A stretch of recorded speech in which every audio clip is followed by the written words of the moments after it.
देखिए आज रेडार पे एक इंटरेस्टिंग कंपनी है वेस्ट लाइफ डेवलपमेंट। और जब मैं इसका नाम लूंगा तो सबसे पहला सवाल कईयों के जहन में आएगा, साहब ये कंपनी करती क्या है। तो ये कंपनी दरअसल भारत का जो fledging quick service restaurant sector है उसमें one of the fastest growing company है और ये जानी जाती है अपनी Holi own subsidiary heart castle restaurants के लिए। हार्ट कैसल ने दुनिया का one of the most prominent brand जो है उसको भारत लाने का काम करा है। वो जरा ब्रांड लोगो जरा स्क्रीन पर दिखाइएगा, जैसे ही वो लोगो स्क्रीन पर आएगा आपको समझ में आ जाएगा ये कंपनी दरअसल करती क्या है। ये डायरेक्टर साहब वो लोगो दिखाइए, ये देखिए आप लोग की स्क्रीन पे वो लोगो आएगा। तो ये company McDonald restaurants across west और साउथ इंडिया एस्टैब्लिश करना और ऑपरेट करने का काम करती है और इस समय 42 शहरों में 300 से ज्यादा मैकडॉनल्ड रेस्टोरेंट्स ये कंपनी वेस्ट लाइफ डेवलपमेंट चलाने का काम करती है और मल्टीपल ट्रिगर्स हैं इस कंपनी के सामने। सबसे इंपॉर्टेंट, हर चीज एक भाव पे अच्छी लगती है। ये स्टॉक का साल का हाई 500 रुपए था, वहां से 150 रुपए नीचे 30% करेक्शन के साथ इस समय ये स्टॉक कामकाज कर रहा है, अट्रैक्टिव लगता है।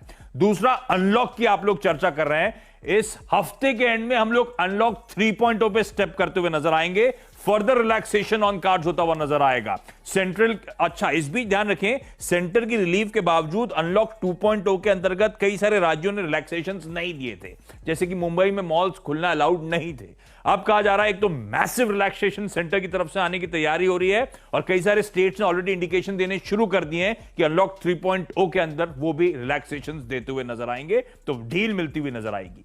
करंट सिचुएशन इस कंपनी की दरअसल है 64% इस कंपनी के रेस्टोरेंट्स ऑपरेशनल है डिलीवरी के लिए और केवल 40% डाइन इन के लिए। तो अनलॉक 3.0 में ये परसेंटेज सिग्निफिकेंटली बढ़ता हुआ आपको नजर आएगा। अच्छा, रेस्टोरेंट्स के डाइन इन सेल्स शायद तब भी पिकअप होते हुए नजर ना आए क्योंकि लगता है अनलॉक 3.0 के अंतर्गत भी आपको टेक अवेज और डिलीवरीज का ही बोलबाला नजर आएगा और कईयों को सरप्राइज करेगा कि मैकडॉनल्ड्स का जो एक्चुअल रेवेन्यूज है 50% से ज्यादा नॉन डाइन इन सेल से आते हैं। जो take aways, drive throughs, deliveries, उससे तगड़ा अट्रैक्शन आता है। तो बिल्कुल एप्टली पोजिशन्ड है ये कंपनी वेस्ट लाइफ डेवलपमेंट इन ट्रिगर्स को प्ले अप करने के लिए।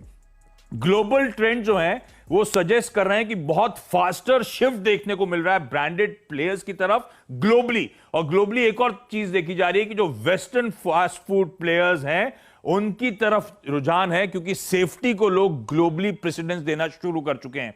एज अ कंज्यूमर आप भी सोचिए, हम भी यही शायद करने वाले हैं, ब्रांडेड प्लेयर्स की तरफ शिफ्ट करते हुए नजर आएंगे इस पैंडेमिक के समय और आई एम श्योर इस पैंडेमिक के बाद भी ये चलन पिकअप होता हुआ नजर आएगा। ये शिफ्ट बहुत ऑब्वियस होगा, इस तरह की कंपनीज को बड़ा ट्रिगर होगा। ये कंपनी बहुत स्मार्टली अब ब्रांड एक्सटेंशंस बिल्डअप कर रही है। एक तो 3 thriving brand extensions already in place आ गए हैं, मैक डिलीवरी, मैक कैफे और मैक ब्रेकफास्ट। अब तो स्टैंड अलोन डेजर्ट कियोस्क आपको हर जगह वो आइसक्रीम्स वगैरह की कियोस्क स्टैंड अलोन नजर आएंगी। इस तरह से ब्रांड एक्सटेंशंस हो रहे हैं। मैनेजमेंट खुद कह रहा है कि इस साल की दूसरी छमाही जहां पे हम आके अब खड़े हुए हैं वहां से रीस्टार्ट होती हुई नजर आएगी जर्नी प्री कोविड पीरियड के लिए। और प्री कोविड पीरियड इंपॉर्टेंट इसीलिए है क्योंकि जरा आंकड़े स्क्रीन पर दिखाइएगा, ये है इससे पहले वाला सेल्स ग्रोथ का दिखाइएगा। देखिए प्री कोविड किस तरह की ग्रोथ इस कंपनी ने पिकअप करी थी। Q1 में 11-12%, Q2 में 14% का उछाल, Q3 में 16-17% तक ग्रोथ। इस तरह का प्री कोविड का परफॉर्मेंस शुरू हुआ था वेस्ट लाइफ डेवलपमेंट का आना।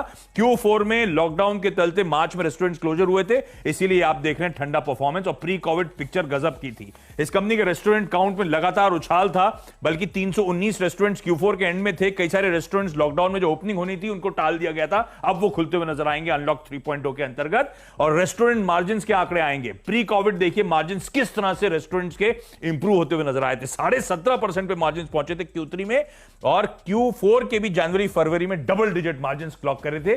मार्च का इंपैक्ट है, तो प्री कोविड पिक्चर गजब की थी इस कंपनी की। और ध्यान रखें मार्जिन में एक बड़ा टेलविंड है, सब लोग रेंट निगोशिएट कर रहे हैं, उसका बहुत फायदा मिलना है। शेयर होल्डिंग प्रमोटर्स 59% ओन करते हैं, म्यूचुअल फंड्स के पास 12%, एफआईएस के पास 10%, इंश्योरेंस कंपनीज के पास 6%। सबसे इंपॉर्टेंट बात बताता हूं, पिछले कुछ क्वार्टर्स से जो हम कहते हैं ना सही पैसा, डीआईआईस का पैसा, कमिटमेंट वाला पैसा, वो बढ़ रहा है इस कंपनी में। जरा क्वार्टरली रन रेट दिखाइएगा। म्यूचुअल फंड्स का क्यू ऑन क्यू हर क्वार्टर में स्टेक बढ़ रहा है, इंश्योरेंस कंपनीज का क्यू ऑन क्यू हर क्वार्टर में स्टेक बढ़ता हुआ नजर आएगा। तो ये बिजनेस गजब की लॉन्ग टर्म अपॉर्चुनिटीज प्रेजेंट करता है, मीडियम से लॉन्ग टर्म के लिहाज से बहुत अट्रैक्टिव है। रेडार पे रखें। I am loving it. हाँ, मैं आपने आज 20% के सर्किट की तैयारी करी है। जो मैं जोड़ के देख रहा था, 60 प्रमोटर्स के पास और इंस्टीट्यूशनल इन्वेस्टर्स के पास 28%, 88% तो लॉक्ड है। तो सरकारी तरह वाला हिसाब हो गया, सरकारी कंपनियों की वाला, जहां पर प्रमोटर्स के पास बड़ी हिस्सेदारी होती है। म्यूचुअल फंड इंश्योरेंस हर क्वार्टर में स्टेक बढ़ा रहे हैं, पिछले 3 क्वार्टर से इस पैंडेमिक का फायदा उठाया। ठीक बात। यदि आप लोग बाजार में ट्रेडिंग या निवेश करते हैं और अभी भी ब्रोकरेज के नाम पर अपनी हजारों रुपए बर्बाद कर रहे हैं, तो अब बदलिए और देश के सबसे अच्छे, बड़े और सबसे भरोसेमंद ब्रोकर जिरोधा के साथ जुड़िए, जहां पर आपका ब्रोकरेज कुछ भी नहीं लगेगा। ब्रोकरेज लगेगा तो सिर्फ इंट्राडे ट्रेड में, वह भी सिर्फ 20 रुपये।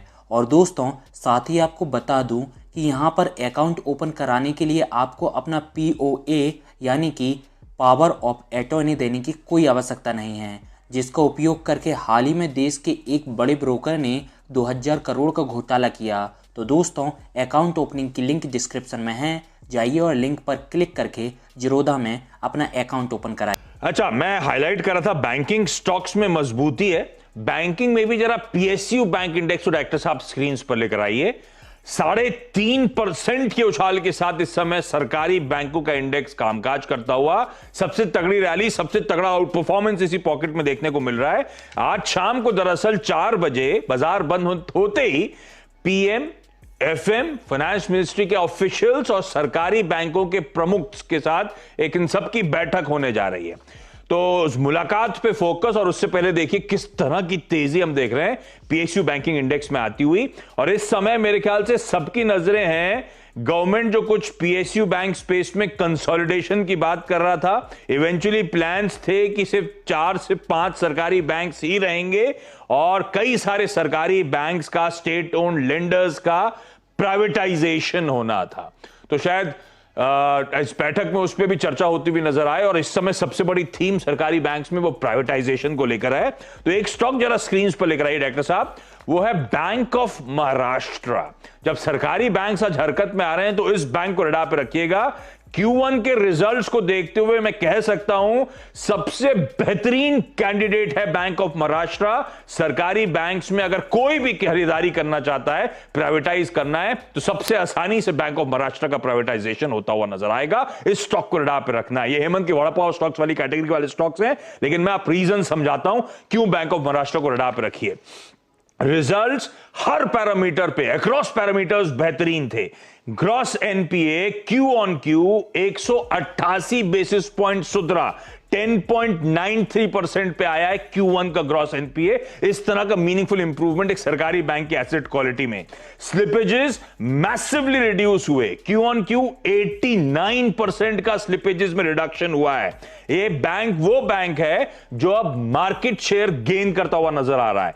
डिपॉजिट्स में साल दर साल 10%, Q on Q 2% का उछाल। एडवांसेस में 10.5% साल दर साल, Q on Q 3.5% का उछाल। इस तरह से अपने स्पेस में ये बैंक मार्केट शेयर गेन कर रहा है। और PNL हमारे एनालिस्ट ने लिखा है जस्ट वाओ इस करंट एनवायरनमेंट में। इस तरह के PNL पसंद आ रहे हैं।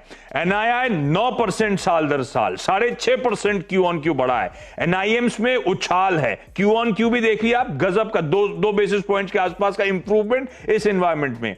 ऑपरेटिंग प्रॉफिट्स इंप्रूव होते हुए, अदर इनकम कंपोनेंट से मदद नहीं है, उसके बावजूद आप देखेंगे प्रॉफिटेबिलिटी में इंप्रूवमेंट है। प्रोविजनिंग गिरी है 33-34%। ये तो आंकड़े हुए। कैपिटल एडिक्वेसी ये बैंक की 11.7% से बढ़कर 13.2% पे आ गई साल दर साल। इस तरह से कैपिटल एडिक्वेसी रेशियो में इंप्रूवमेंट है। NII 9%, प्रॉफिट्स क्लॉक करें 101 करोड़ के। तो हर पैमाने पे ये नंबर्स बहुत स्ट्रांग है, एकदम सजता हुआ नजर आ रहा है प्राइवेटाइजेशन की तैयारी के लिए। गजब के आंकड़े इस बैंक की तरफ से आते हुए। अच्छा, एक और बात ध्यान रखें, भारत सरकार 92% ओन करती है इस बैंक में। LIC के पास 2.5% है। तो इफेक्टिवली 95% कह लीजिए सरकार के या सरकारी इंस्टीट्यूशंस के पास है इस बैंक में। Actual free float market cap केवल 300-350 करोड़ रुपए का है बैंक ऑफ महाराष्ट्र का। इसीलिए आप देखते हैं स्टॉक में रह रहे के गजब का उछाल आता है। और किसी भी प्राइवेटाइजेशन ड्राइव में सबसे इंटरेस्टिंग बात यह ध्यान रखिएगा, इस इंडस्ट्रियलाइज स्टेट महाराष्ट्र में किसी भी सरकारी बैंक में सबसे ज्यादा ब्रांचेस किसी की हैं, तो बैंक ऑफ महाराष्ट्र की हैं। इसलिए अगर प्राइवेटाइजेशन की कोई भी खबर, कोई भी टूल पकड़ता है तो सबसे ब्यूटीफुली प्लेस्ड आपके स्क्रीन पर ये है वो बैंक ऑफ महाराष्ट्र। यदि आप लोग बाजार में ट्रेडिंग या निवेश करते हैं और अभी भी ब्रोकरेज के नाम पर अपनी हजारों रुपए बर्बाद कर रहे हैं तो अब बदलिए और देश के सबसे अच्छे, बड़े और सबसे भरोसेमंद ब्रोकर जिरोधा के साथ जुड़िए, जहां पर आपका ब्रोकरेज कुछ भी नहीं लगेगा। ब्रोकरेज लगेगा तो सिर्फ इंट्राडे ट्रेड में, वह भी सिर्फ 20 रुपये। और दोस्तों, साथ ही आपको बता दूं कि यहाँ पर अकाउंट ओपन कराने के लिए आपको अपना POA यानी कि पावर ऑफ अटॉर्नी देने की कोई आवश्यकता नहीं है, जिसका उपयोग करके हाल ही में देश के एक बड़े ब्रोकर ने 2000 करोड़ का घोटाला किया। तो दोस्तों, अकाउंट ओपनिंग की लिंक डिस्क्रिप्शन में है, जाइए और लिंक पर क्लिक करके जिरोधा में अपना अकाउंट ओपन कराइए।